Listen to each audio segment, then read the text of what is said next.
मिरचीच्या प्लॉटचे 3-4 हार्वेस्टिंग झालेले आहे आणि प्लॉट 3-4 महिन्याचा झालेला आहे. अशा परिस्थितीमध्ये एक अडचण आपल्याला बघायला भेटते की रस शोषक किडी जी आहे ती रस शोषक किडी जी आहे ती रेजिस्टन्स झाल्यामुळे त्या ठिकाणी ब्रेक होत नाही, रस शोषक किडी नियंत्रणात येत नाही. ही समस्या बऱ्याच ठिकाणी होते. मिरचीची लांबी आणि साईज होत नाही, ही दुसरी समस्या असते. मग या दोन्ही समस्या त्या ठिकाणी सॉल्व्ह झाल्या पाहिजे म्हणून आजची फवारणी मी तुम्हाला या ठिकाणी देतोय.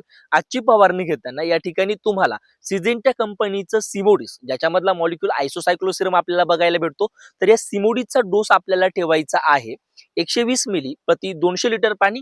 एकरी डोस जर 1 एकर क्षेत्रासाठी फक्त 200 लिटर पाणी फवारत असाल तर एकरी डोस जो आहे तो 240 मिली इतका आपल्याला घ्यायचा आहे सिमोडिसचा.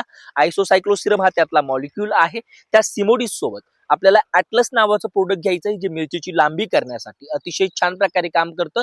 तर ॲटलसचा जो डोस आहे तो या ठिकाणी आपण 250 मिली प्रति 200 लिटर पाणी मिरची या पिकासाठी घेणार आहोत. त्याच्यासोबत आपल्याला कॉम्बी घ्यायचंय, कुठल्याही चांगल्या कंपनीचं चिलेटेड कॉम्बी घ्या. न्यूट्रीफर्टचं मॉक्झी, बीएसएफचं लिब्रेल या दोघांपैकी एक 100 ग्रॅम 200 लिटर पाण्यासाठी घेऊ शकता. त्यांच्यासोबत तुम्हाला घ्यायचंय कुठलंही चांगलं नीम.